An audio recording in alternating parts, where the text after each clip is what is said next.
Hey everyone, this is the Love of Cinema podcast. We like to talk movies. If you like to talk movies too, you come to the right place.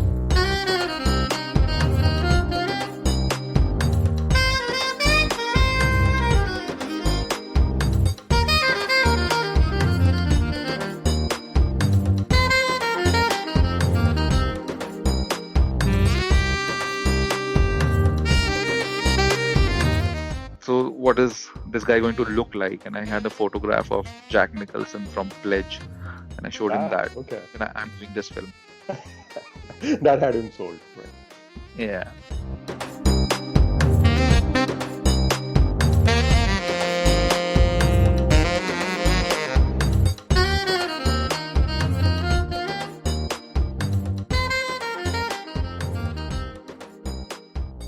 Welcome, folks. My name is Himanshu, and you're listening to the Love of Cinema podcast. Almost a decade ago, I watched an Indian television show that has stayed with me till day. You would guess that it must have been a special show for it to have stayed with me for such a long time. And you would be right. Not just for me, but for many, this television show remains landmark Indian television. That show was Powder, a procedural crime drama. A quick intro to Powder for those who are not familiar with the show. Powder aired on Indian television in 2010, so it's almost a decade old, but in ways more than one, it was ahead of its time and holds up like a champ even today. I know I'm gushing about Powder, but I don't mind gushing about a good show. It's a path-breaking series. If you haven't watched it, I highly recommend it. It's available on Netflix. It's nuanced, it's layered, and from the very first episode, you can tell that it's something special. It's unlike anything you have seen before in Hindi, at least as far as television is concerned. Another thing which I love about Powder is that it's not a wannabe riff on Narcos, The Wire, or any other American show. It is a show deeply rooted in the milieu of the world whose story is being told. It is gritty and rings true to the backdrop of the show. Powder was created by Atul Sabharwal. For our very first podcast episode, we decided to explore writer-director Atul Sabharwal's work. Besides Powder, we are going to talk about his gritty action drama AURANGZEB and his lovely short Midnight Lost and Found. Sabharwal has also written a couple of movies for Ram Gopal Verma.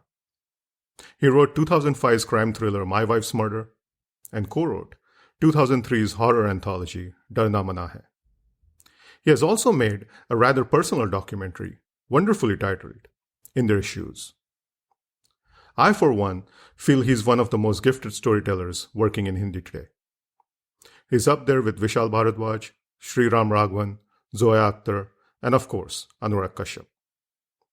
Just Powder on its own should earn Sabharwal a place in the conversation around some of the best screenwriting in Hindi in the past 10 years. We're going to dive deep into his works with a special guest we have today. And that special guest is none other than Atul himself. Atul and I had planned to chat around 45 minutes, but we ended up chatting for over 90 minutes. In this episode, we'll be bringing you part 1 of our wide-ranging chat. Part 2 will be carried in the next episode of the podcast, which will come out next week. So let's get right to it. Here's part 1 of my chat with Atul Sabharwal. Hey, Atul. Hi, Himanshu. How are you? Hey, I'm doing well. Hey, so first of all, thanks a lot for coming on our podcast. And as a longtime fan of the show Powder, this is very exciting that I'm getting a chance to talk with you today. My pleasure. So we'll dive right in. But just before we do that, and we'll start talking about Powder first, and then we'll go on from there. But before that, if you could please give us a little background as to, I understand you're originally from Agra, and how you landed up in Mumbai to tell stories. I didn't land because I didn't arrive on a flight. I came by train. Okay. But I mean, to it's just like how any other person who has aspirations of working in the film industry lands up in Bombay. That you and that was the time when there was no digital cameras or YouTube or anything. So you had to come to the town to start working in the movies, because that's where Right. the industry was.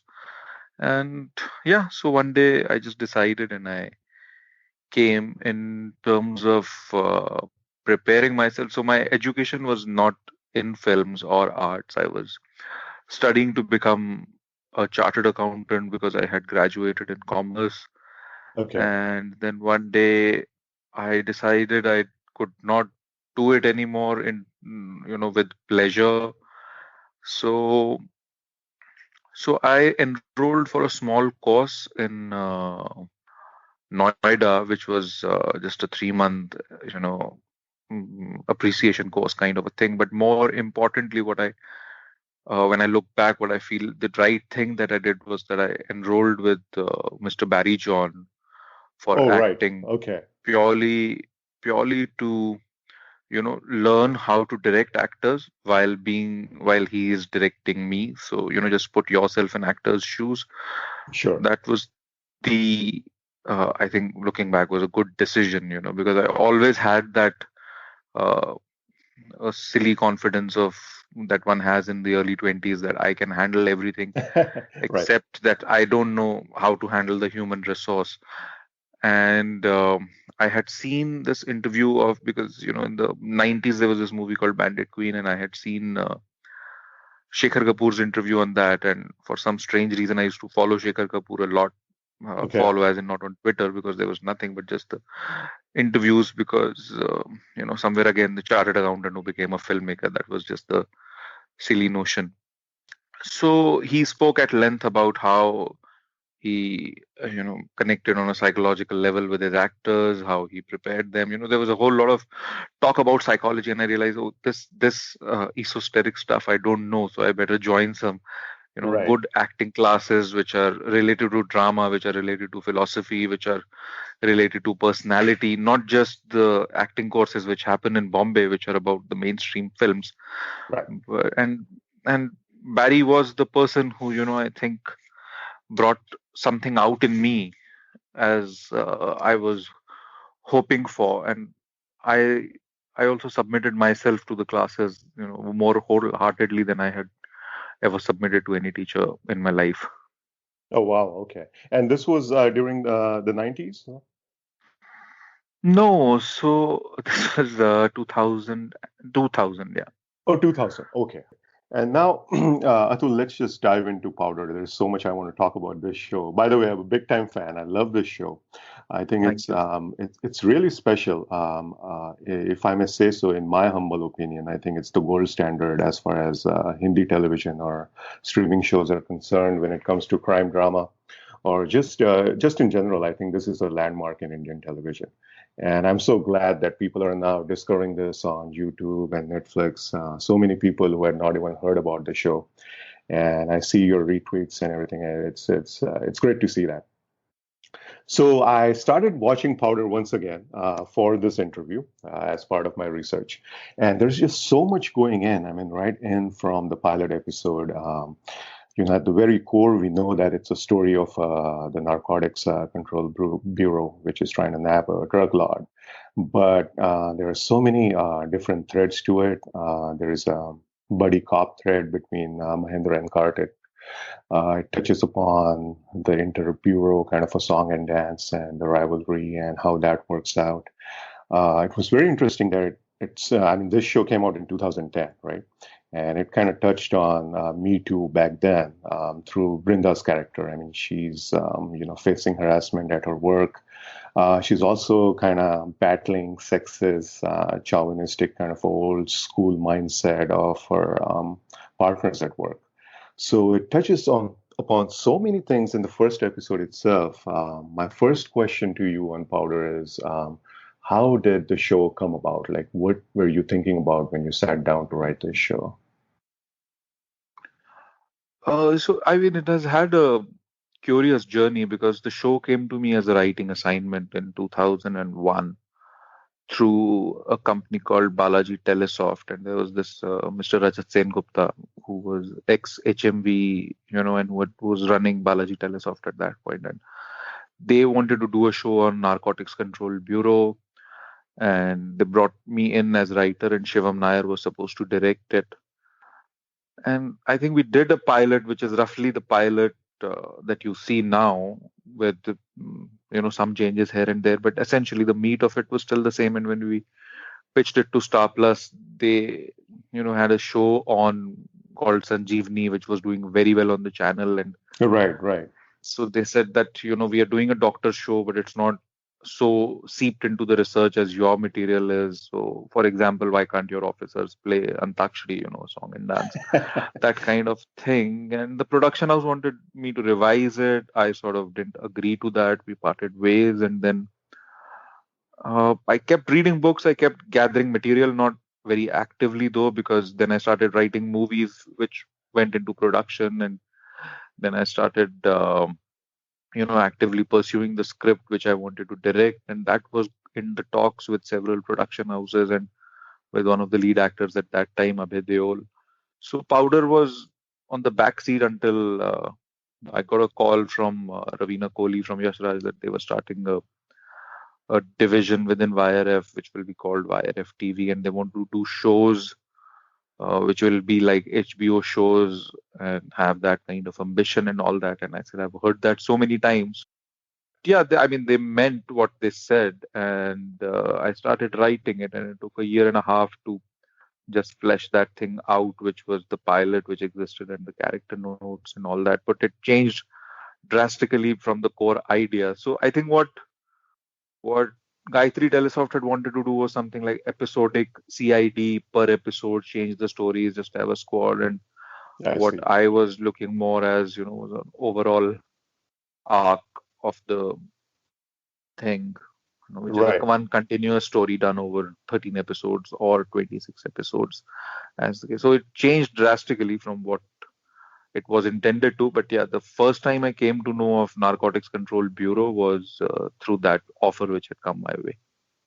Got it. And did you guys have anyone from that bureau, like as a consultant? Yes, of course, of course. So in the first phase, they had uh, taken me to the Narcotics Control Bureau in Bombay, but when the show didn't happen, those contacts got dissipated with just some initial conversation. But when YRF picked it up, so I touched base again with those officers, and some of them had moved out of the bureau, but some of them were still in there, and uh, and they were just happy to talk about it, share their own personal experiences within the department and outside. And yeah, so that's how it started evolving. And then the ex superintendent, when we started the production, also came on board as the consultant.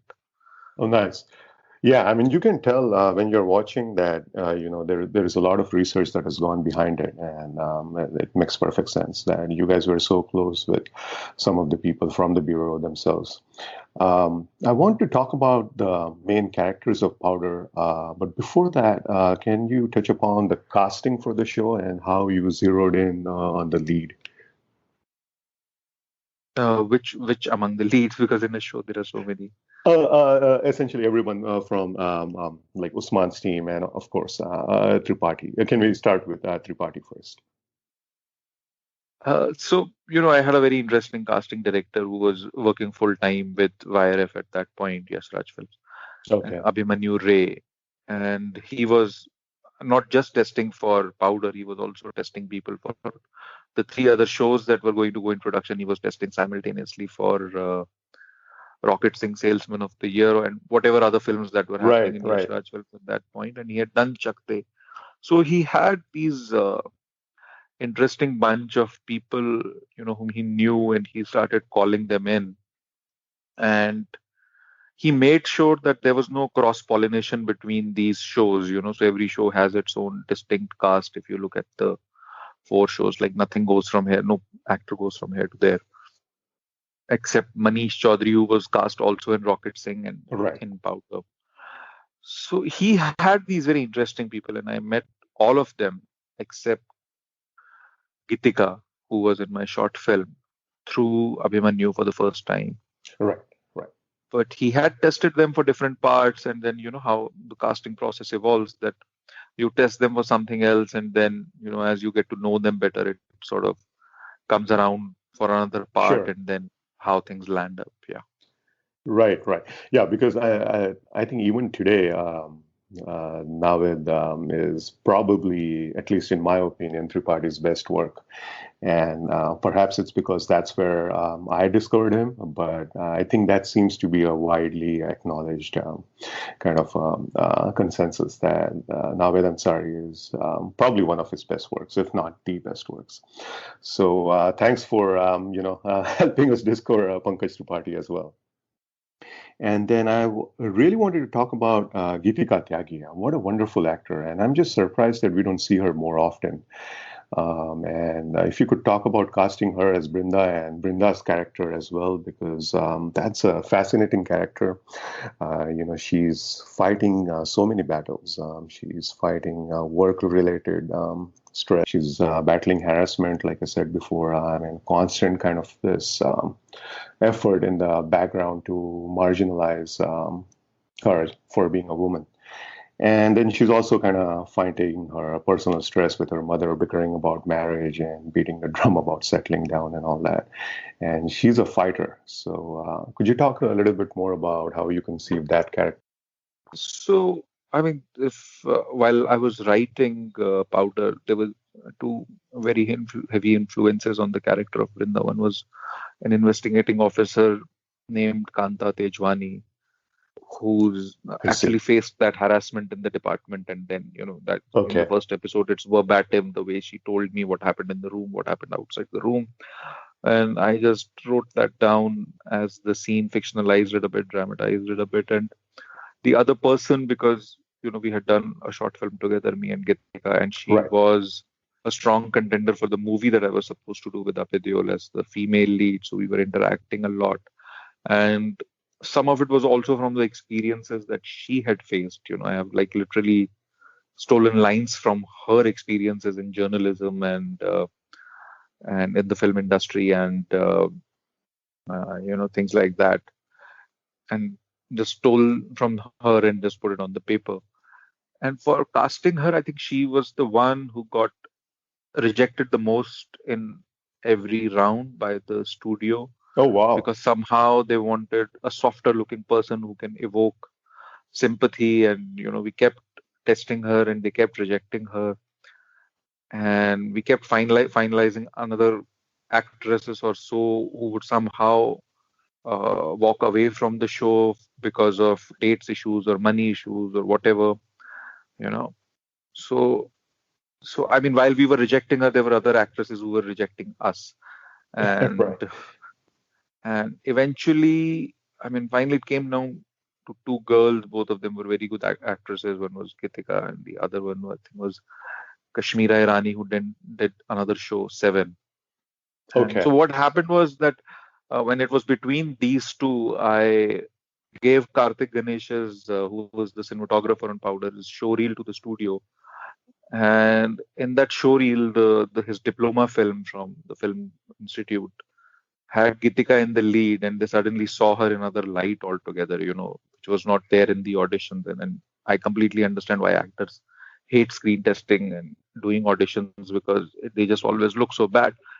So the reply that came back from the studio is like, we like the DOP, you can go ahead with it, and we also like Geetika in the film, so you can go ahead with her. And that's what that was. I see. Okay. Yeah, I'm just surprised that we haven't seen her. Has she done any movies? I think she did a couple of films. You can check IMDb for that. And she did another show called Bring on the Night, which was quite popular. It was again a limited series MTV thing. I see. I don't believe I've seen that. I'll definitely seek that out. Yeah. And then a couple of things going back to Brinda's character. I always saw her as a fighter, as someone who is, fighting her own battles. And there was an interesting scene, and maybe I'm reading too much into it, but there is this scene where she goes and sees Rakesh Bapat, who is a date, I think, set up by her mother. and Right. there is strapping on her hand, just like a street boxer or a street fighter. And when Rakesh kind of shakes her hand, he kind of looks at it as, as if he doesn't expect to see that on her hand. And I thought that was a pretty interesting scene. And was that something deliberate that you did?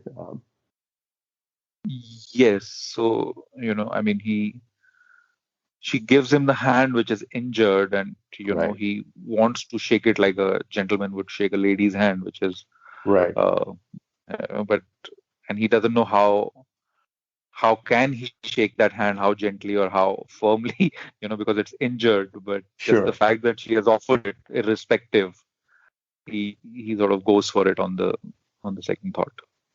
Right, right. And then another scene, just as an example of how much this show kind of breaks new ground.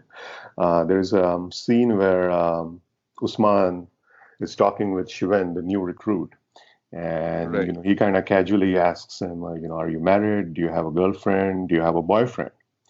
And I thought that this is back in 2010. And so, probably one of the earliest kind of efforts to kind of destigmatize, kind of same-sex relationships. Just another place I thought that, the show was so ahead of its time. Now, with all the streaming shows, a feeling that I get quite often is that in order to emphasize the grittiness of a show, profanity is just overdone, in my opinion. And this is a show that could have easily kind of lost the plot with profanity, but obviously censorship. It was a different time, and this was on television. But there is practically no profanity or anything of the sorts in this show, which was quite remarkable, given the theme of the show. I mean, see, I'm very divided on that because I really love Bandit Queen, and when the profanity happens in that film, it actually Oh, totally. hits you. Yes. Yes. It's not done for the effect. It's the part of the violence. It's the part of the landscape. It's the part of the terrain. So, I mean, I don't know who are the people who are doing it deliberately just for the effect, and who are the people who are doing it sincerely because Yeah. their characters behave Sure. so. But having said that, see, in my personal experience, so which there's an incident which I quote a lot whenever this issue of profanity comes. That one day, me and Manish Chaudhary, we went to the Sessions Court, the NDPS courts, with Mr. Sanchez, who was sort of the consultant, the superintendent, and he had a date there. He had to, like give his deposition in a case. And we went there, and he introduced us to somebody, the guy in a pant shirt, like nicely tucked in, formal shoes. And he shook hands, and he said, "Would you like to have some tea?" in very clipped English. So we said no, and then that guy went away. And I asked Mr. Sanchez, "Is it one of your officers?" He said, "No, that's the guy. He's the smuggler against whom I have to give the deposition." So both me and Manish, it took us 10 seconds to recover from the fact that that language from that character, it just didn't sit together. Right. So, so I mean, I think it's also stereotypical of us to think of them as stereotypical people, but they are not. Some of them are Absolutely. really Right. well educated, well conversed, even if they don't know English, just in their own Hindi or mix of Hindi, Urdu, whatever they speak, uh, they they they speak well, most of them. Right. Right. Yeah. Yeah. I mean, it kind of.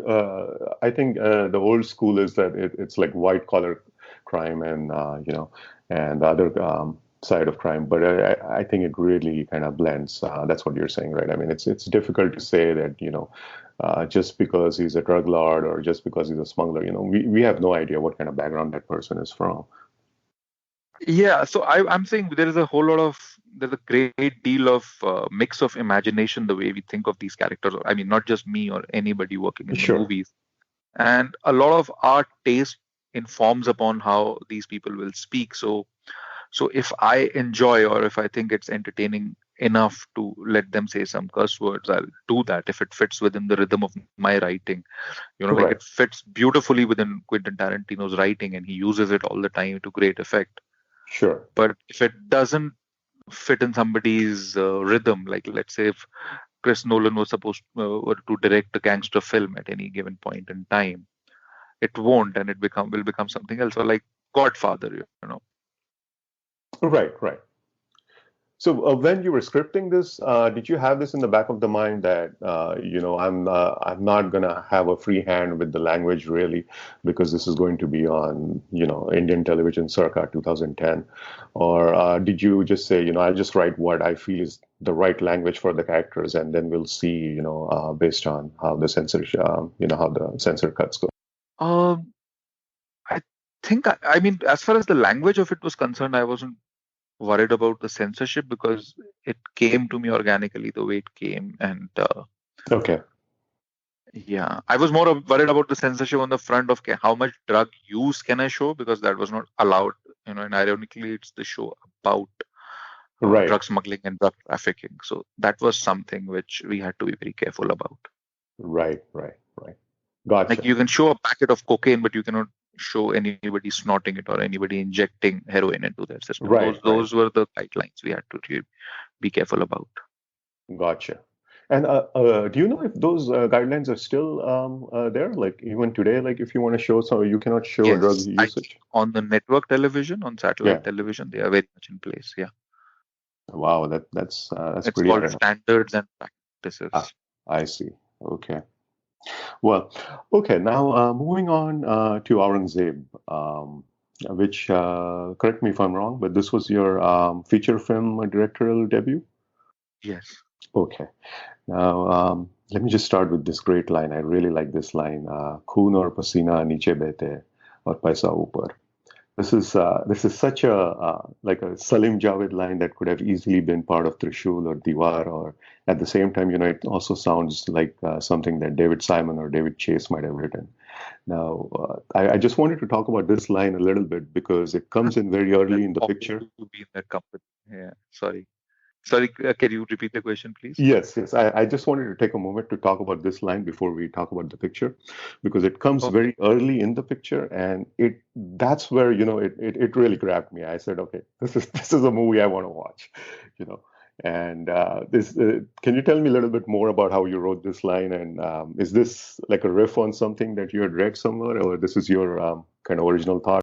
So it's a combination of two things. I mean, and all this is in hindsight. When you're writing, it Sure. just comes out in the flow, and then it comes out, and then you don't know where it came from, because the the best of the ideas happen while you're in the process of writing. You don't think them through, at least not me. So I didn't think that I'll write that cool line, but if you look at the certain facts that the movie is about bloodlines, and hardships, so it's definitely going to talk about blood and sweat. Now, as far as the flow of money is concerned, so I don't know how familiar you are with the rampant corruption in India, but I was once Oh yes, yes. standing in a queue for a train reservation, and the queue was like endless. It just didn't move for hours and hours, and there were touts standing right at the window who were getting tickets just like that, you know because so the touts pay money to the ticketing guy at the counter, and then the ticketing guy uh, kicks the cut upwards, and then somebody told me it goes all the way up to Gotcha. the Okay. railway ministry. So there Right. was somebody standing in that line next to me, one elderly gentleman. How the money is the only thing that flows upwards in this country, and not from top to bottom. So I just mixed the two. Awesome, awesome. I really like that line. Now, Aurangzeb is essentially an action drama for people who have not seen this film. Again, I highly recommend this film. Again, this was kind of ahead of its time. Who knows? But this is just a great action drama. I mean, it's gripping, and there's just so many good things about it, and let's talk about all of them. But for our listeners who haven't seen the film, I'll just try to sum it up in two lines, which actually I got from the film and the film's DVD. But Atul, you can correct me if I'm giving folks the wrong idea. So essentially, it's an action drama that centers around two families on either side of the law. One family where the men are from the police force, and the other family is essentially a criminal syndicate. And the catch is that the families are interlinked through a shared past. And that's essentially the core of the story. Is that correct? Yeah. Yeah, and guys, I highly recommend you see this movie. I don't think it's on Netflix or Amazon, but you can certainly find this on YouTube, and you can certainly find it on DVDs and Blu-rays. So definitely do check it out. Atul, can you Yeah, it tell is us? on Amazon Prime, but I don't know whether it's available globally. And the sad Oh, part, okay, it doesn't have English subtitles. So if you okay. know Hindi, yeah, so you can watch it Thanks on for Amazon. clarifying. Thanks. Could you talk a little bit about how the germ for this story and how this came about? I mean, this was rather quick. This was not something that gestated for years. So after I'd finished Powder, I was supposed to direct a film for the same studio, and I had written another script which we were pitching to the actors, and I sort of realized that the kind of material that I want to do, no A-list stars actually are looking at doing that kind of material. I mean, that's something I Yeah, still have right. struggle a bit, because also, I think the films that I have grown up loving were not the films that did that well, or the filmmakers. I mean, there's a whole long hypothesis on it, and I can give it to you on another time, or maybe later in this interview. Sure. But so that script was not going anywhere, and I was a bit frustrated about the whole thing, because the actors were reading just 10 pages and 15 pages, and they were saying, there are no songs in it, there are no dances in it, what am I going to Can show to my can you audience, quickly this, tell that. us what the genre was and give us a little bit about the story? On You that can. film was Yeah, an action adventure film. action adventure. Okay. Yeah, without any songs, without any romantic tracks or anything. Great, great. That I would totally dig that, by the way. But that's yeah, and I can understand why that's not it doesn't have the mainstream appeal. And this was about 10 years ago, right? Right, 2011. So I just thought to myself, okay, it's not that the biggest studio in town decides to make my film and it will happen. It has some A-list star has to bite in it, or potentially an A-list star, who's on the way to that level of stardom. And what is it that most stars cannot say no to? And it's a double role that they cannot say no to. So can I bring myself to do a double role film? And my answer to myself was yes, of course. Shakespeare has done double roles, so who are you? Sure, right. So I said, okay, then Shakespeare it is, and I'll combine each and every element that I've ever enjoyed in Shakespeare's plays, because they were taught to us in school, and I had a great drama teacher who had broken down every Shakespeare play in one word. So Julius Caesar is ambition, sorry, Macbeth is ambition, and Hamlet is confusion, and Right, things right. like that. And so And you I can just took tell all that you those are a one Shakespeare words. fan because we'll come to that later. But yeah, please go ahead. Yeah, so I mean, just those and synthesize. So in half an hour, I just cracked it. Like, these two Right, brothers and this, that, and let's mix some Yalgar in it and some Parinda in it and all that. And right. Arjun Kapoor is in the lead, and by the way, he's fabulous. I don't know why he gets picked up on so much on social media and everything. This was his second film, right? And yeah, he's not bad at all. And I think he's another guy that doesn't get the credit. But going back to our discussion about Aurangzeb, the character of Ravikant Phogat and Rishi Kapoor, first of all, absolutely awesome casting. I mean, I always dig Rishi Kapoor in out and out great characters like Fogat or what he did with D-Day or back in Coach, which is another favorite movie of mine. So yeah, I yeah. always love these kind of the stuff that he has done with Gray Shades.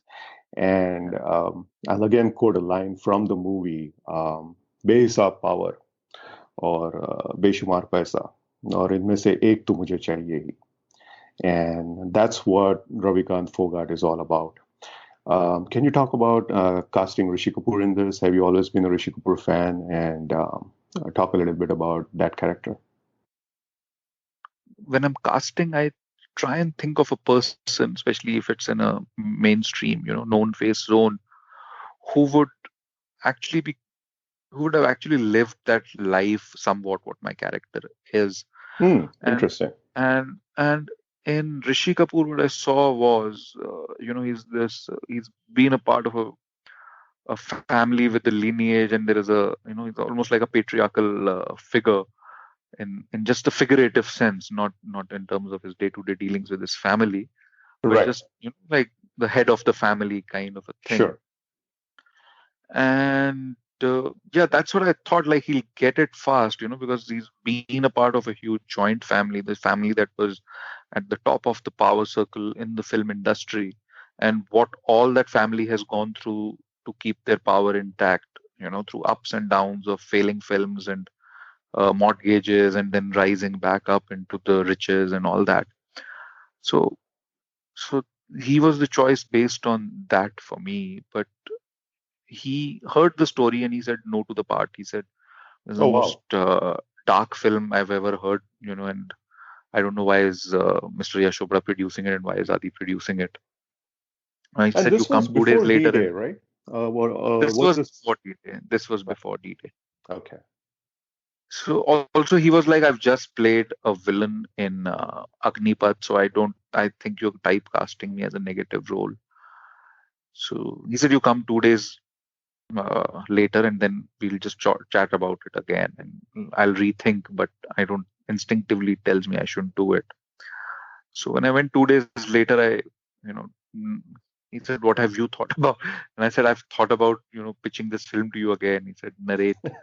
I said, "This is Mughal Azam, and I'm pitching Akbar to you. The guy who would not shy away from going to war against his son because somewhere what the son is doing threatens his empire. Even if it's a silly thing as love with a courtesan, Let you me would let me have." guess. He loved that pitch.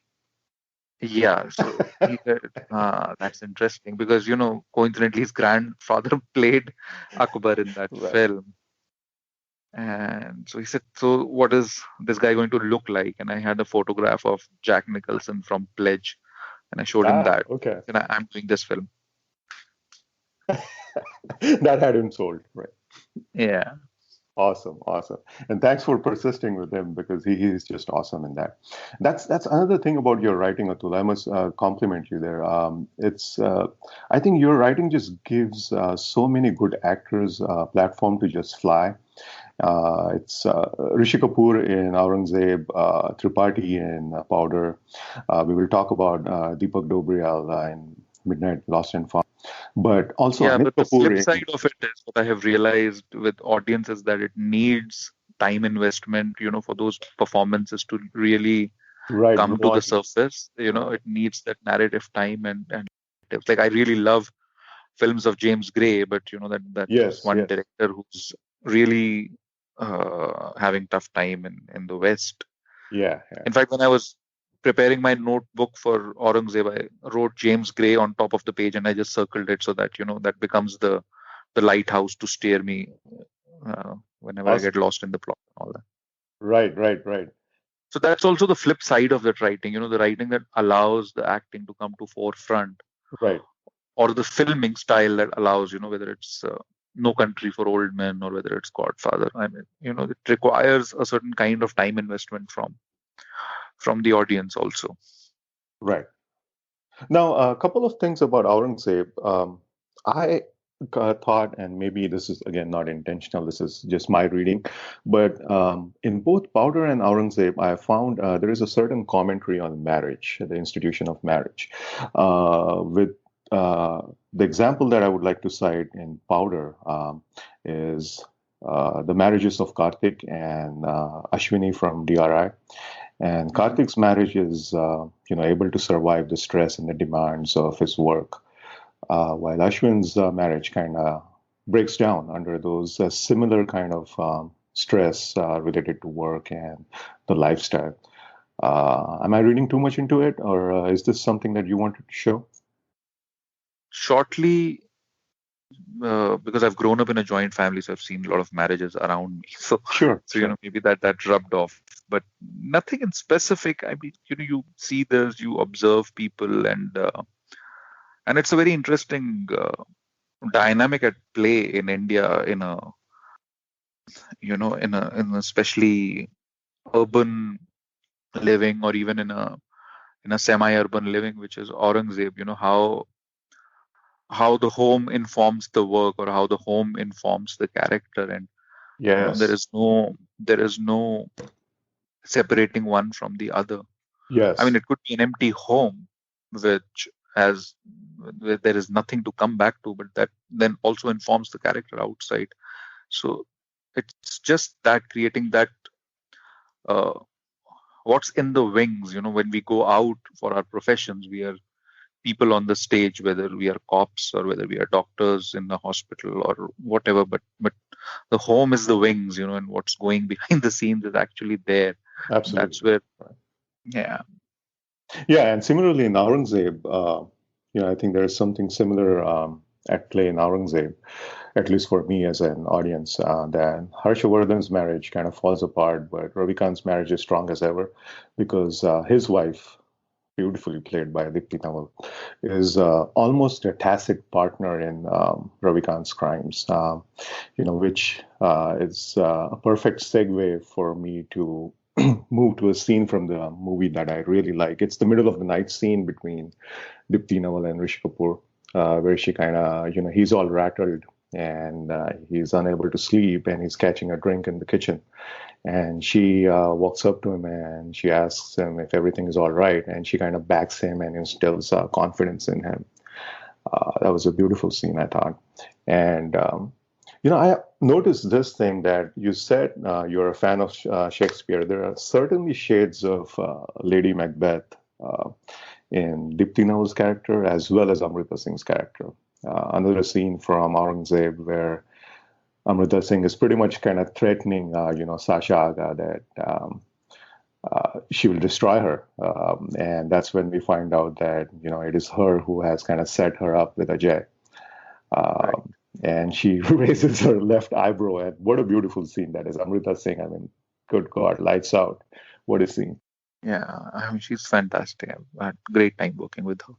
And both these characters, did you kind of see them as shades of Lady Macbeth as well?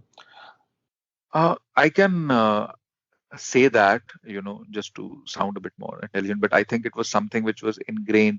Right. As far as the scene with Rishi Kapoor and Dipti is concerned, I'll go a bit more shallow and recent on that, and I'll tell you there was a scene in Mystic River between Laura Linney and Sean Penn after he has Yes. murdered Yes. Tim Robbins, Yes. and she goes telling that I tell my daughters that their father is the king, and I must have seen that film That was 100 in the back of times, your mind, right? And I always wanted to do a scene like that where a wife could tell her husband like that. Of course, in that she tells her after the murder. In this case, she doesn't. Dipti Nawal's character doesn't even know what's on Rishi Kapoor's mind. But also, then it's coupled with the fact of that my family came to India as the result of partition from Karachi. I see. So their own survival, or people, that entire community's survival was dependent on making those choices. Of course, those choices didn't lead to murders and killings, Right. but they definitely led to selfish choices, in business and in homes and all those things. So it wasn't in a movie with cops and robbers. Those choices would create scenarios of murders and deaths. But I guess the underlying emotion is the same. That when you have seen such hardship, you know what it takes to survive or stay at the top of the food chain, so to say. Correct. Right. Gotcha. Right. And going back to what you were saying about, when you were thinking about this movie, there is a little bit of, you said Yalga, there is a little bit of Parinda. And Right. I get this feeling that you're a big fan of the 80s, like the commercial Hindi cinema canon, like Ghai, Rakesh Roshan, and Mukul Anand, kind of a school of filmmaking. Because even the thread in Aurangzeb, where the mother decides to take along with her the tween that she deems as more capable of dealing with the strifes of life. That I thought was a very kind of, it's like a hat tip to that old, Ghai kind of a cinema. At least that's what I thought. It could be. See, I mean, like, coming back to that hypothesis that I was saying. So when I was growing up, I mean, these are the years that I was growing up. So these are the movies that I was watching because Right. they were the ones getting made. And I come from a small town where there was hardly any presence of foreign cinema, not even Hollywood that much. You know, whatever Okay. Hollywood was there was dubbed in Hindi. So whatever I've seen between 80s or from mid 80s to mid 90s, you know, my school years. Because after that I moved to Delhi, and there was Hollywood always there, but that was what I was watching between the mid 80s and the mid 90s. And what made me want to become a filmmaker was the movies which, the experience that started with Agnipath, because Mm, the 80s were at one end was this very, because that was the peak of video piracy, film industry was sure. collapsing, Sure. and there was no sort of aesthetical value to any of the movies that were being made. So those you get because growing up in a family of film buffs, they were all watching Benegal, and they were talking about Guru Dutt, and they were watching Govind Nilhani, the art house, Right. the parallel Right. cinema of the 70s, which Right. actually happened before I was born, but which was then accessible on television, which at that point felt boring. But when Agnipath came, which uh, sort of gave a certain character to the city of Bombay, because he put up the set of an entire slum inside a mill which had black walls and all that. Then Right. came Parinda, which again, so they started, infusing uh, very artistic sensibilities within the mainstream, and that was something very new, with Agnipath and Parinda. And I think that trend went on between Mukul Anand, Ram Gopal Verma, Mani Right. Ratnam, with Vinod Chopra, and those became my heroes. Then afterwards, it was Sanjay Leela Bansali, who was actually making song and dance, but he was doing it so well, Right. you With a know. certain But aesthetic. I, Yeah. with great aesthetic sense, and I think where it sort of came to and collapsed was Devdas, because after that, sort of ambition became a bad word. So Mm, also, I think post that, making movies became just so easy with digital and all that. And the studios came in and everybody wanted a faster turnaround. Like Sanjay Bhansali could take forever in making Devda. yes. So Yes. I mean, he's still somebody who has that power, but that kind of style of filmmaking where you could spend a certain kind of an effort to make the movie of a certain artistic value. Also, I think there's the too many options also confuse you. So I was with Mr. Mani Ratnam once, and I asked him, so did you call for special lenses for shooting Roja and all? He said, no, we always just made do with whatever was available with the vendor. One Right. of the greatest looking film of all Yeah. time. And I've seen people stressing and stressing over the quality of lights and lenses and cameras and this test and that test. And then when you see the film, Right. nothing shows. Yes. Yes. Yeah, I remember. I was it Coppola or I forgot, or if it was either Coppola or I think it was Cassavetes. Sorry, not Coppola. And I think Cassavetes once said that classics are essentially accidents. Over time they kind of become classics, but and then people will read all kind of stuff into it that this was Right. a masterstroke and everything. But essentially, when it took place, it was just a one big accident that it just was happenstance. And that was the first part of my chat with Atul Sabharwal. Make sure you check out the second part next week, in which we talked about his lovely short, Midnight Lost and Found, and his documentary In Their Shoes. I also asked him about film appreciation in the wake of the Me Too movement. And we chatted about other fun cinephile stuff, where Atul spoke of his fondness for Raj Khosla's Kuchhe Dhaage, and I asked him about remaking Bring Me the Head of Alfredo Garcia, one of my favorite films. Atul also had some great advice for young storytellers. All of that in the second part. So don't forget to listen in next week. If you like the first episode, do tell your friends and share a link to the podcast. Our podcast is now widely available on all major platforms. You can also find all episodes on our YouTube channel. Please do subscribe to our podcast wherever you listen to them. Also, do let us know your feedback. We'll be all ears. You can follow me on Twitter at loveofcinemasf8. That's our episode, folks. Hope you liked it. Until next week, this is Himanshu signing off. Thank you for listening to the Love of Cinema podcast.